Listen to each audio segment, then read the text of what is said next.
Hi friends, welcome back to my channel. మీరు కనుక నా ఛానల్ ఫస్ట్ టైం చూస్తున్నారా అయితే సబ్స్క్రైబ్ చేసుకోండి. అలాగే పక్కనే ఉన్న బెల్ ఐకాన్ని క్లిక్ చేసేయండి ఫ్రెండ్స్. ఈరోజు ఎపిసోడ్ అయితే సూపర్గా అదిరిపోబోతుంది. ఎక్కడా స్కిప్ చేయకుండా మొత్తం చూసేయండి ఫ్రెండ్స్. అప్పుడే మీరు ఎంజాయ్ చేయగలుగుతారు. నచ్చినట్లయితే ఒక చిన్న లైక్ ఇచ్చి ఎంకరేజ్ చేసేయండి. ఇక ఎపిసోడ్లోకి అయితే వెళ్ళిపోదాం. ఈ ఎపిసోడ్ స్టార్ట్ అవగానే దుగ్గిరాల కుటుంబం ఇక అందరూ కూడా బాధలో మునిగిపోతారు. హాల్లో అందరూ కూడా రాజ్ని అరెస్ట్ గురించి ఆలోచిస్తూ కుమిలిపోతూ ఉంటుంది. ఒకవైపు అపర్ణ, ఒకవైపు కావ్య, ఇందిరాదేవి అందరూ కూడా ఇక చాలా బాధలో ఉంటారు.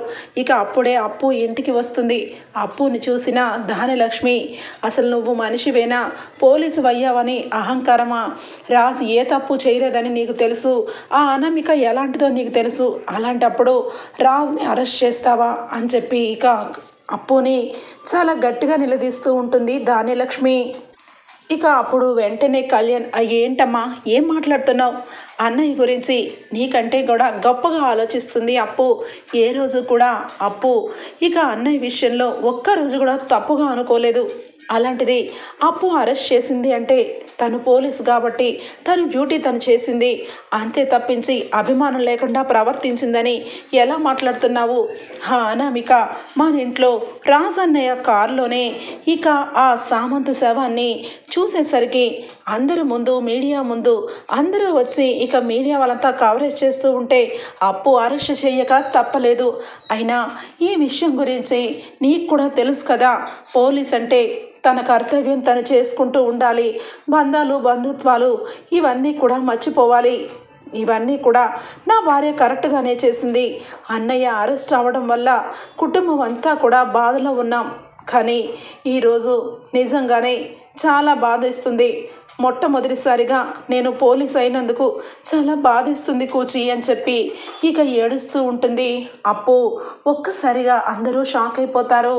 ముఖ్యంగా మీరందరూ నేను బావని అరెస్ట్ చేశానని బాధపడుతున్నారు. కానీ బావ ఏ తప్పు చేయలేదు కూచి, అయినా కూడా నేను అరెస్ట్ చేయాల్సి వచ్చింది. ఎందుకంటే మీడియా వాళ్ళందరూ కూడా ఇక కావాలని వాళ్ళ బావని అరెస్ట్ చేయలేదని అందరూ కూడా తలకు మాట అనడానికి వీలుగా ఉంది.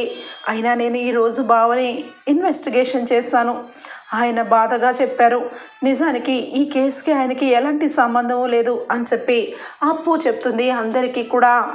ఇక వెంటనే సుభాష్, అపర్ణ దగ్గరకు వచ్చి, మరి ఇంకేమి, ఇక వాడు ఏ హత్య చేయలేదని నీకు తెలుసు కదా, మరి వాడిని రిలీజ్ చేస్తే సరిపోతుంది కదా అనగానే, లేదంటే నిజానికి నా చేతులు ఎప్పుడో దాటిపోయింది, కేసు పబ్లిక్ అయిపోయింది, అరెస్ట్ వారెంట్ వచ్చింది, రేపు కోర్టులో సబ్మిట్ చేయాలి, ఎఫ్ఐఆర్ ఫైల్ చేశాము, ఈ కోర్టులో మనం ఏ హత్య చేయలేదని గట్టిగా ప్రూవ్ చేసుకోవాలి అని చెప్పి చెప్పడంతో ఇక కావ్య వెంటనే, అప్పు మీ బావ ఏ తప్పు చేయలేదు, కానీ ఆయన ఏ తప్పు చేయలేదని ప్రూవ్ చేయడానికి మన దగ్గర సాక్ష్యం లేదు అనగానే, ఆ దేవుడి దయ వల్ల ఖచ్చితంగా రేపు కోర్టులో కేసు రేపు కోర్టులో వాయిదా అడుగుదాము, మనకి కొంత టైం కావాలని ఆర్జీ పెట్టుకుందాం అక్క, ఖచ్చితంగా బావ నిర్దోషి, ఆ సంగతి నాకు తెలుసు అనగానే ఇంట్లో అందరూ కూడా చాలా బాధపడుతూ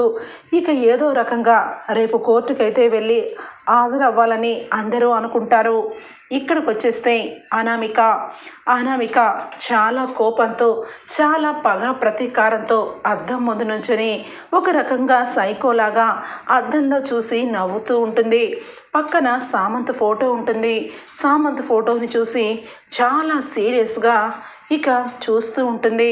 ఇక అప్పుడే ఫోన్ రావడంతో ఇక లాయర్ గారితో మాట్లాడుతుంది. సామంత్ విషయంలో కేసు ఖచ్చితంగా మనమే గెలుస్తాం కదా లాయర్ గారు అని చెప్పి అనడంతో, ఖచ్చితంగా అనామిక గారు మీరు చెప్పినట్టుగా అన్ని సాక్ష్యాలు మనకే ఆధారంగా ఉన్నాయి. ఆ రాజ్ని ఈరోజు ఇన్వెస్టిగేషన్ చేసి లేనిపోని క్వశ్చన్లతో తల తిరిగిపోయేలాగా చేసి వాడి నోట్ల నుంచి వాడే హత్య చేశాన్రా బాబోయ్ అనేలాగా చేస్తాను, మీకెందుకు, మీరు కోర్టుకి వచ్చేసేయండి అని చెప్పి ఫోన్ పెట్టేస్తాడు. సామంత్, నేను కోర్టుకు వెళ్ళి ఖచ్చితంగా కేసు గెలిచే వస్తాను సామంత్ అని చెప్పి ఇక అక్కడి నుంచి వెళ్ళిపోతుంది. ఇంతలోనే సామంత్కి సంబంధించిన పేరెంట్స్ అయితే కోర్టుకి వస్తారు. కోర్టు దగ్గర అనామికని చూస్తారు. అనామిక, ఆంటీ, అంకుల్, నిజానికి సామంతిని నేను ఎంతగానో ప్రేమించాను. నా సామంతిని దూరం చేశారు ఆ దుగ్గిరాల కుటుంబం. నన్ను ఆ కుటుంబం నుంచి వెలవేసిందే కాక సామంతి దగ్గర నేను మంచిగా ఉంటూ సామంతిని ప్రోత్సహిస్తూ కంపెనీ బాధ్యతల్ని అన్నీ కూడా చూసుకుంటున్నానని ఓర్వలేకపోయారు. సామంతిని కుట్రపూరితంగా చంపేశారంటీ అని చెప్పి ఇక సామంత్ తల్లిదండ్రుల దగ్గర ఇక మొసలి కన్నీరు కారుస్తుంది. ఇక సామంత్ వాళ్ళ తల్లి అయితే కుమిలిపోతూ ఉంటుంది. నా కొడుకు పెద్ద బిజినెస్ మ్యాన్ అవుతాడనుకున్నాను, ఈ రకంగా చచ్చిపోతాడని అస్సలు ఊహించలేదు. నా కొడుకు ఏం తప్పు చేశాడని ఆ దుగ్గిరాల కుటుంబం నా కొడుకు మీద ఎంత ఘోరంగా ఈ రకంగా చంపేశారు. వాళ్ళు ఖచ్చితంగా శిక్ష అనుభవించాలి. నా కొడుకు చనిపోయాడు కాబట్టి ఆ చంపిన వాడు కూడా చచ్చిపోవాలి. అంటే వాడు ఇక భూమి మీద ఉండకూడదు, ఊరి శిక్ష వేయాల్సిందే అని చెప్పి ఏడుస్తూ కుమిలిపోతూ ఉంటుంది. నేనున్నాను కదా ఆంటీ, ఖచ్చితంగా కేసు మనమే గెలుస్తామనగానే నిన్ను చూస్తుంటే చాలా బాధ అనిపిస్తుందమ్మా. సామంత్ ఎప్పుడు చూసినా నీ గురించే చెప్పేవాడు, కానీ సామంత్కి నువ్వు తగ్గ భార్యవని నిన్ను పక్కన పెట్టుకుంటే వాడు ఏదైనా సాధిస్తాడన్నాడు, కానీ ఇంతలోనే వాడు ఇలా అయిపోయాడు అని చెప్పి అంటూ ఉంటే ఇక వెంటనే అనామిక లోపల సామంత్ మీద చాలా ప్రేమ ఉన్నట్టు నటిస్తూ, నేను మీకున్నానంటీ, తల్లి అయినా తండ్రి అయినా ఇక నేనే మీకు, ఇక కొడుకైనా నేనే, మీరు ఏమి బాధపడకండి. సామంత్ని నేను ఎప్పుడో నా భర్తగా నేను అనుకున్నాను కాబట్టి నా భర్త తాలూకు తల్లిదండ్రులు నా వైపే ఉంటారు. వాళ్ళని నేను తల్లిదండ్రుల కంటే ఎక్కువ చూసుకుంటాను. మీకు తెలుసు కదా ఆంటీ, నా తల్లిదండ్రులు ఇద్దరు కూడా ఫారెన్ వెళ్ళిపోయారు, నాకంటూ ఎవరున్నారు అని చెప్పనగానే ఇక వెంటనే సామంత్ వాళ్ళ అమ్మా నాన్న అయితే అనామికని బాగా గుడ్డిగా నమ్మేస్తారు. ఇక మొత్తానికైతే కోర్టుకి హాజరుపడతారు దుగ్గిరాల కుటుంబం. ఒకవైపు సామంత్ సంబంధించిన తల్లిదండ్రులు, అనామిక అందరూ కోర్టులో ఉండగా రాజ్ని ఇక క్రాస్ ఎగ్జామినేషన్ చేయడం కోసం బోన్లో నుంచోపెడతారు. ఆ రోజు జరిగిన విషయాలన్నీ కూడా రాజ్ పూసగుచ్చినట్టుగా చెప్తాడు. నేను సామంత్తో కలిశాను, కానీ సామంత్ని చంపలేదు.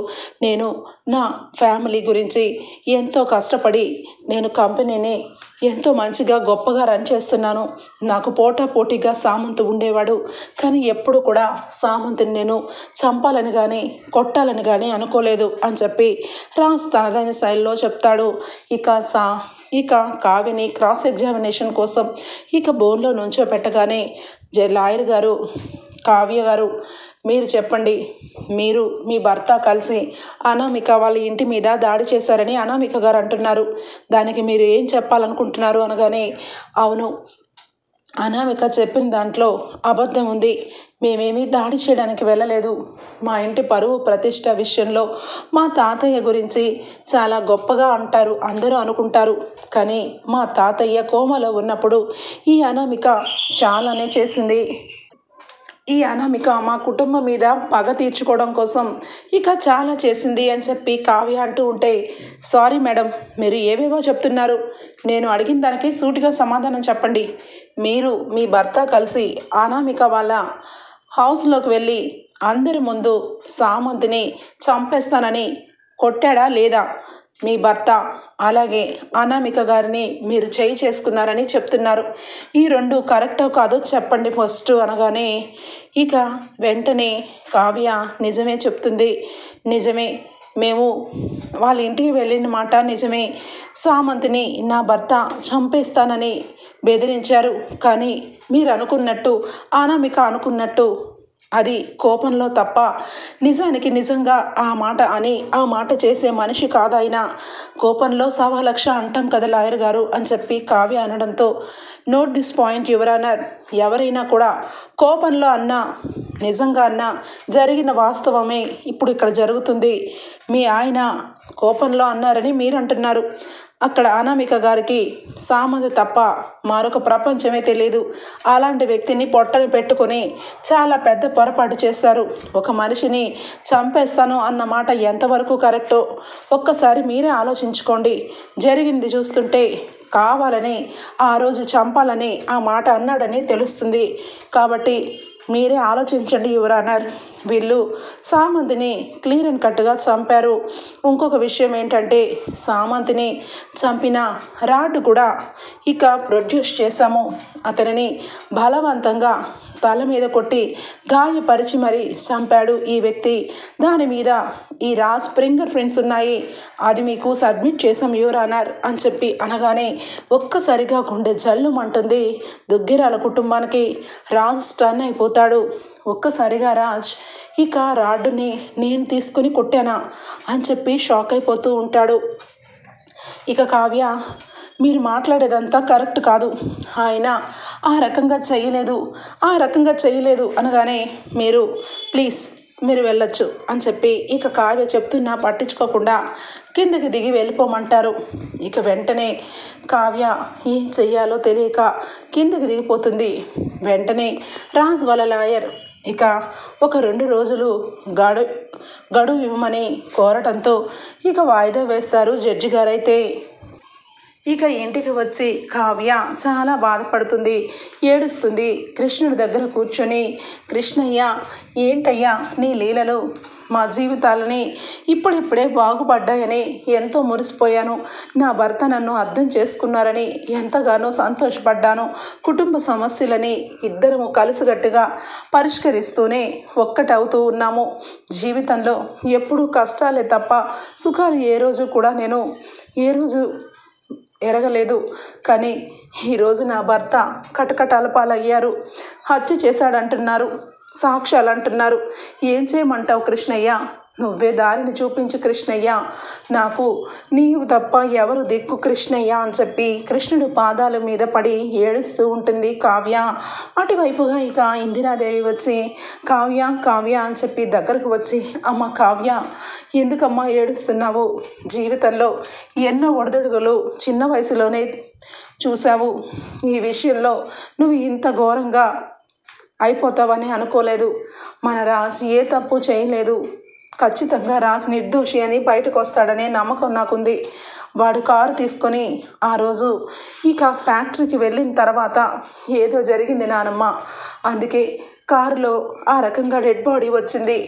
ముఖ్యంగా అనామిక చాలా డేంజరస్ పర్సన్. తను ఏదనుకుంటే అది సాధించాలి. తనకి ఎదురొచ్చిన ఎవరినైనా కూడా లెక్క చేసే రకమే కాదు.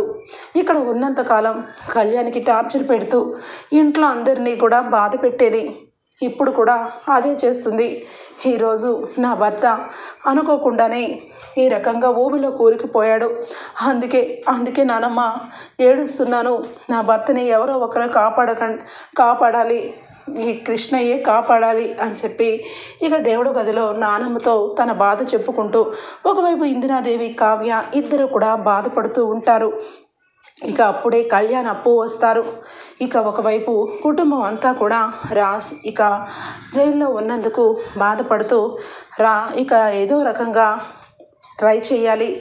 అప్పు వెంటనే నీ ఇన్ఫ్లుయెన్స్ అంతా ఉపయోగించి ఏదో ఒకటి చెయ్యి అని చెప్పి స్వప్న అంటూ ఉంటే, అక్క నేను ఒకటైతే ఆలోచించాను. బావ ఇంటి దగ్గర నుంచి ఫోన్ రాగానే అక్కడికి బయలుదేరి వెళ్ళిపోయారు.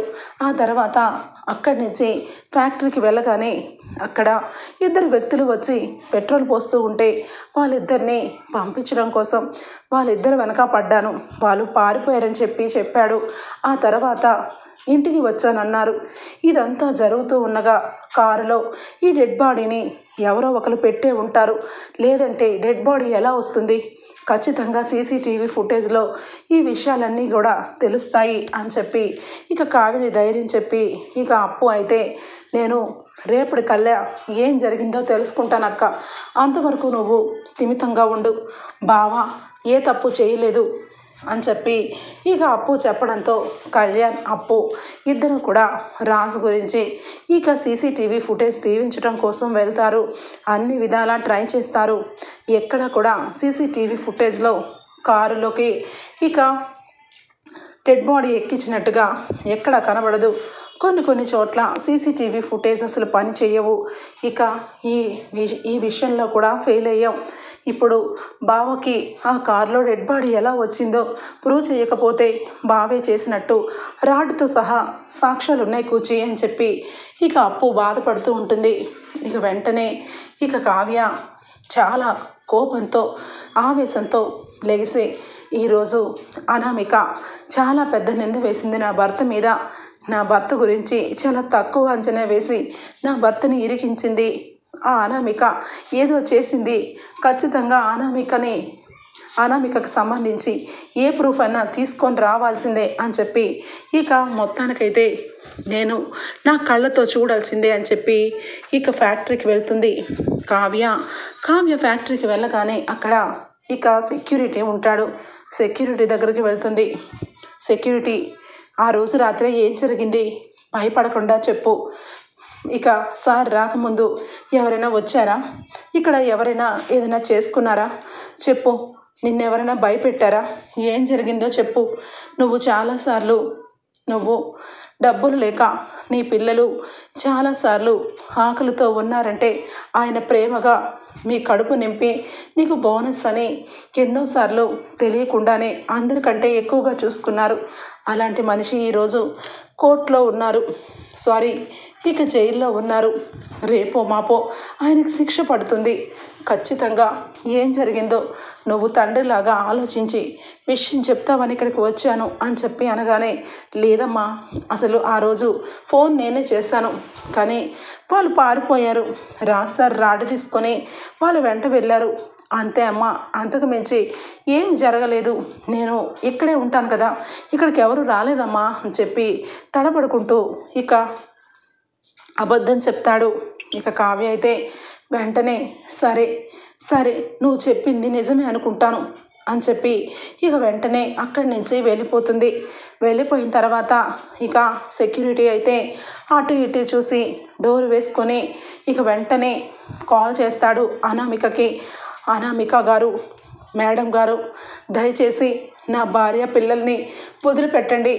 మేము ఇది కాకపోతే ఇంకొక చోట వెళ్ళి బ్రతుక్కుంటాము.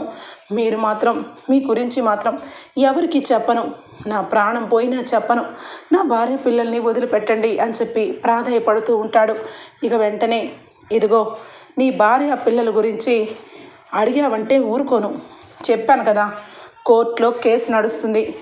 కేసు నడిచే వరకు నీ భార్య నీ దగ్గరికి రాదు.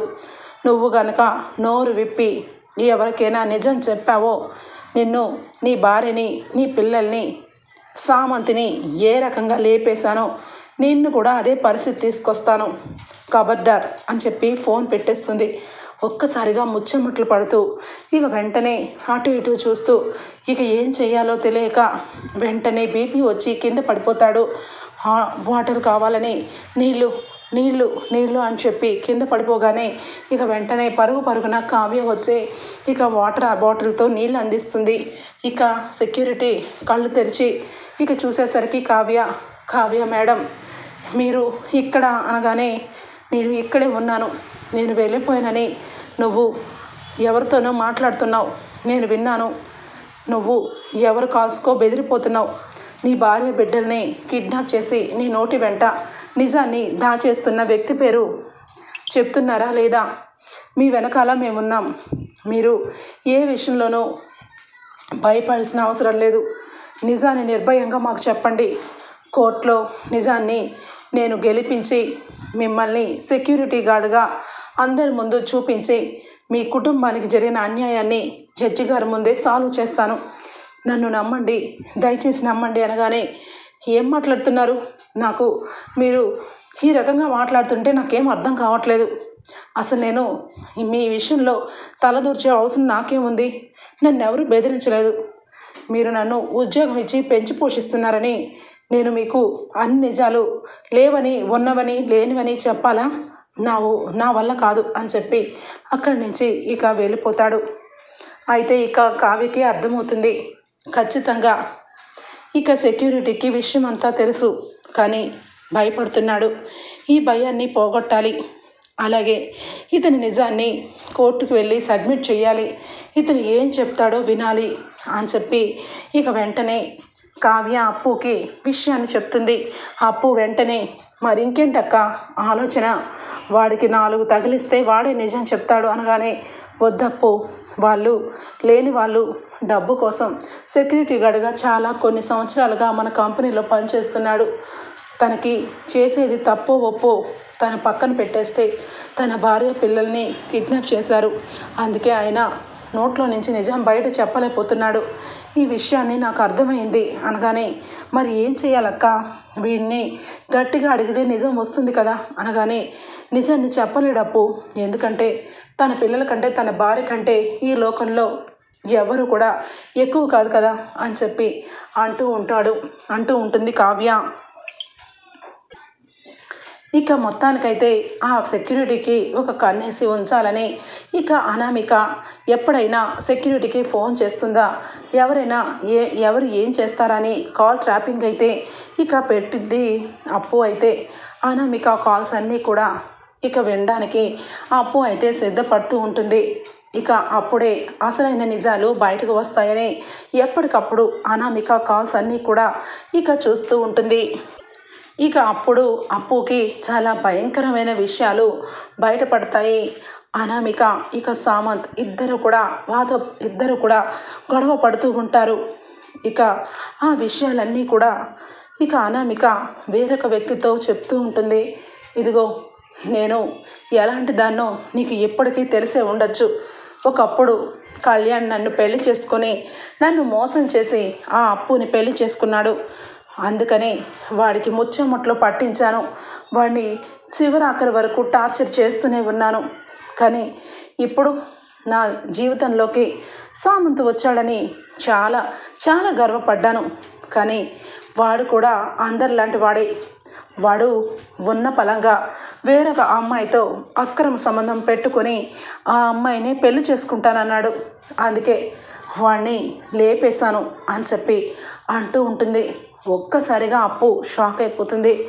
ఎవరితో మాట్లాడుతుంది ఈ విషయాలు అనామిక అని చెప్పి ఇక అలాగే కళ్ళు రిక్కరించి వింటూ ఉంటే ఇక అసలైన విషయాలు బయటకు వస్తూ ఉంటాయి. నాతో ఇంతకాలం ఉంటూ ఆ సామంత్ వేరొకరితో ఇక పెళ్ళికి సిద్ధం ఎలా అవుతాడు? అందుకే అమ్మ, మొత్తానికి భూస్థాపితం చేశాను. వాడిని చంపింది నేను. తర్వాత చంపిన విషయాన్ని నాగ్గా రాజు మీదకి నెట్టేశాను. ఆ కుటుంబం మీద ఎన్నాళ్ళుగా ఉన్న పగ ప్రతీకారం ఒక్క పలంగా తీరిపోయింది. నా జోలికి వస్తే సామంత్ ఏ రకంగా భూస్థాపితం అయిపోతాడో మరొకసారి ఎవరు కూడా నా జోలికి రాకుండా నా జీవితంలో డబ్బుతోని ఇలాగే హోదాతో బ్రతకాలి అంటే సామంత్ శవాన్ని అడ్డపెట్టుకోవాలని అనుకున్నాను అనగానే అవతల నుంచి అనామిక, ఏం చేస్తున్నావు బేబీ? ఎంతకాలం నువ్వు సామంత్ని ప్రేమించావు, పెళ్లి చేసుకుంటావనుకుంటే నువ్వు ఇంతగా ఘోరంగా చంపావా? ఈ విషయాన్ని ఈ రకంగా మాయ చేసిన పోలీసులు ఎక్కడి నుంచన్నా తవ్వుతారు. జాగ్రత్త ఉండాలి బేబీ, నువ్వు చేసేది తప్పు అనగానే, లేదు డాడీ, నేను కరెక్ట్గానే చేస్తున్నాను. ఇంకా కొన్ని రోజుల్లో సామంత్ విషయంలో పాపం వాళ్ళ అమ్మా నాన్న నన్ను గుడ్డిగా నమ్ముతున్నారు. సామంత్కి సంబంధించిన ప్రాపర్టీస్ అన్నీ కూడా తెలివిగా నా మీద నాకు వచ్చేలాగా నేను అన్ని విషయాల్లోనూ చాలా కేర్గా ఉన్నాను.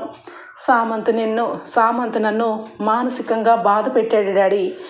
వాడు నన్ను పెళ్లి చేసుకుంటానని మోసం చేసి వేరొకరిని ఇక హ్యాపీగా పెళ్లి చేసుకుంటాను, నువ్వు నీ దిక్కొచ్చడి చెప్పుకోనని నన్నే వాడు చాచి కొట్టాడు. అందుకే వాడిని రాడ్డు పెట్టి లేపేశాను. ఒక్క దెబ్బకి చచ్చిపోయాడు పాపం సామంత్. అందుకే ఇంకా ఐడియా ఆలోచించి రాజుని నాగ్గా అక్కడికి రమ్మన్నాను. వచ్చిన దగ్గర ఎదురుగా రాడ్డు పెట్టి అక్కడి నుంచి దుండగులు రౌడీలు పారిపోతూ ఉంటే రాడ్డు పెట్టి ఇక రాజ్ కరెక్ట్గా ఆ రాడ్డుని టచ్ చేశాడు. హ్యాపీగా ఆ రాడ్డు మీద రాజ్ ముద్రలు పడేయి. ఇక వెంటనే ఈ గ్యాప్లో నేను ఇక సామంత్ శవాన్ని కార్లో పెట్టించాను.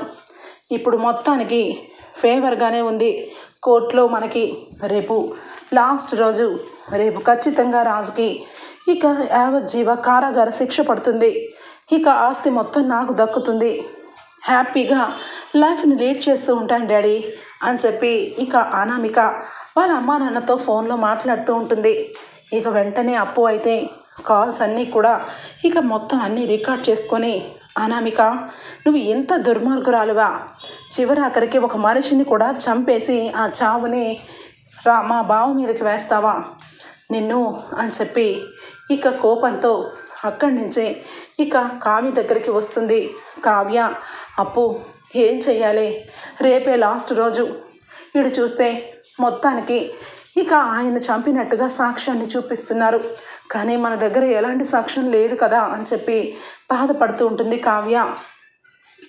ఇక అప్పుడే అంటుంది అప్పు, నువ్వేమీ ఫికర్ చేయకక్క, ఖచ్చితంగా రేపు కోర్టులో మనమే గెలుస్తున్నాం. అసలు నిజానికి ఈ విషయం ఇప్పుడే చెప్పాలని ఉంది, కానీ ఏదో రకంగా ఈ విషయాలు బయటకు వెళ్ళిపోయి ఆ తర్వాత మనం అనవసరంగా నష్టపోతామేమోనని ఈ విషయాలు బయటకు రానివ్వట్లేదు. ఎందుకంటే పోలీసుల్లో కూడా కొంతమంది దుర్మార్గులు ఫేవర్ చేస్తున్నారు దానికి అని చెప్పి ఇక వెంటనే మనసులో అనుకొని రేపు కోర్టుకి వెళ్ళాలి అని చెప్పి ఇక కోర్టుకి వెళ్తారు అందరూ కలిసి. ఇక మొత్తానికైతే అప్పు ఇక కాల్ ట్రాపింగ్ చేసి అన్ని విషయాలు తెలుసుకొని ఒక ఫోన్లో రికార్డ్ చేసి పెట్టుకుంటుంది. అక్కడ జరిగినవన్నీ కూడా ఇక మొత్తానికి ప్రతి ఒక్కటి కూడా ప్రూఫ్ చూపించవచ్చని అన్నీ కూడా ఒక దగ్గర పెట్టుకోగానే ఇంతలోనే అనామికకి సంబంధించిన ఒక పోలీసుని అయితే పోలీస్ స్టేషన్లో పెడుతుంది. వెంటనే అనామిక దగ్గరికి వచ్చి, అనామిక గారు, మీరు చేసిన హత్య అంతా కూడా అప్పు మేడంకి తెలిసిపోయింది. ఇక రేపు మీకు ఖచ్చితంగా శిక్ష పడేలాగా చేయాలని ప్రూఫ్స్ అన్నీ తన దగ్గర పెట్టుకుంది అని చెప్పేసరికి మొత్తానికైతే అనామిక వెంటనే ఇక అప్పు దగ్గర ఉన్న సాక్ష్యాల్ని చంపాలని ప్రయత్నం చేస్తుంది. అదే విధంలో అప్పు, కళ్యాణ్ ఇక బయటకు నుంచి వస్తూ ఉంటే వాళ్ళ మీద దాడి చేస్తారు దొంగలైతే. వాళ్ళ చేతుల్లో ఉన్న హార్డ్ డిస్క్ని దొంగిలించి అప్పుని ఇక కళ్యాణ్ని కొడతారు. కళ్యాణ్ అయితే ఇక అప్పు అయితే కళ్యాణ్ని కొట్టుపోతుంటే ఆ దెబ్బల్ని అప్పు అడ్డుకొని వాళ్ళకి బుద్ధి చెప్తుంది. ఇక నార్మల్గా ఈవినింగ్ ఉండడం వల్ల పోలీసులు ఎవరు ఉండకపోవటం వల్ల అప్పు ఇక ఏమీ చేయలేక, కవి నీకేమీ అవ్వలేదు కదా కూర్చి అనగానే, నాకేమీ అవ్వలేదు అప్పు అని చెప్పి, వీళ్ళెవరు మనల్ని ఎందుకు దాడి చేయబోతున్నారు అని చెప్పి అంటూ ఉంటాడు కళ్యాణ్. వీళ్ళెవరో నాకు అర్థమైంది, పదకూచి అని చెప్పి అనగానే ఇక హ్యాండ్ బ్యాగ్లో ఏమీ ఉండవు అంటే ఇది ఖచ్చితంగా అనామిక పనే, తనకి సాక్ష్యాలకు సంబంధించినవన్నీ నా దగ్గర ఉన్నాయని అవన్నీ కూడా ఇక దొంగిలించడానికి ఈ పని చేసింది అని చెప్పి అప్పు అనుకుంటుంది. ఇంతలోనే ఇక అనామిక, అమ్మయ్య, నాకు సంబంధించిన ఏ ప్రూఫ్ ఉండకూడదు, ఇక నుంచి ఫోన్ను మార్చేయాలి అని చెప్పి ఫోన్ను మార్చేస్తుంది. ఇక వెంటనే ఇక అనామిక ఇంకొక విషయంలో కోర్టులో వాళ్ళే గెలుస్తారేమో, ఇది కరెక్ట్ కాదు కాబట్టి ఒక్క సెక్యూరిటీ గార్డ్కి విషయం అంతా తెలుసు కాబట్టి వాడిని కూడా కిడ్నాప్ చేయాలి, వీలైతే వాడిని కూడా లేపేయాలి అని చెప్పి దొంగల ముఠాని సెక్యూరిటీ గార్డ్ని చంపడానికి పంపిస్తుంది. ఇక వెంటనే సెక్యూరిటీ గార్డ్కి అర్థమైపోతుంది. పరుగున ఇక పారిపోతూ ఉంటాడు. ఇక దొంగల ముఠా సెక్యూరిటీ గార్డ్ వెనకాల వెళ్తూ ఉంటుంది. ఒక్కసారిగా చుట్టుపక్కల మొత్తం వెతకగానే ఎక్కడా కనబడడు. ఇక ఏమీ చేయలేక దొంగల ముఠా వెళ్ళిపోతుంది. మేడం, వాడు ఉన్న పలంగా కనిపించలేదు మేడం అనగానే ఇక వెంటనే సరే, రేపు 10:30 కల్లా కోర్టులో తీర్పు వస్తుంది, అప్పటి వరకు ఆ సెక్యూరిటీ గార్డు అక్కడెక్కడైనా చుట్టుపక్కల ఉంటాడేమో వెతకండి అని చెప్పి అనామిక పురమాయిస్తుంది. మొత్తానికైతే ఇక నెక్స్ట్ డే అందరూ కూడా కోర్టుకి హాజరుపడతారు. ఇక లాయర్ గారు ప్రతి విషయంలోనూ ఇక సాక్ష్యాధారాలన్నీ కూడా ప్రొడ్యూస్ చేస్తూ ఉంటే రాజు మాత్రం ఏం చేయాలో తెలియదు. కావ్య ఇక కోర్టుకి రాదు. అప్పు ఇక కళ్యాణ్ ఇద్దరు కూడా చాలా బాధపడుతూ ఉంటారు. చేతి వరకు వచ్చిన ప్రూఫ్ రబై, ఈ విషయం అంతా కూడా ఇంట్లో అందరికీ చెప్పాలనుకున్నాను, కానీ అందరికీ చెప్పిన ఈ ఇంట్లో వాళ్ళు కానీ ఎవరు కానీ ఈ విషయాలు లీక్ చేస్తారేమోనని నేను అనుకున్నాను. సామంతిని అనామికనే చంపి ఆ చంపేసిన శవాన్ని రాజ్ బావ ఇక కారులో పెట్టింది. ఈ విషయాలన్నీ తనకు తానే స్వయంగా వాళ్ళ నాన్నతో మాట్లాడుతూ ఉన్నప్పుడు నేను కాల్ ట్రాపింగ్లో మొత్తం విన్నాను రాబాయ్ అని చెప్పి ఇక అప్పు అయితే కళ్యాణ్తో చెప్తూ ఉంటుంది. కళ్యాణ్ అయితే ఒక్కసారిగా షాక్ అయిపోతాడు. ఇప్పుడు మన దగ్గర ఏ ప్రూఫ్ లేదు, రాజ్ బావకి శిక్ష వేస్తారేమో, నాకు చాలా బాధగా ఉంది కూచి అని చెప్పి ఏడుస్తూ ఉంటుంది అప్పు. ఇక దుగ్గిరాల కుటుంబం అంతా కూడా ఏమీ చేయలేక ఇక రాజ్కి ఖచ్చితంగా శిక్ష పడుతుందని అపర్ణ సుభాష్ కృంగిపోతూ ఉంటారు.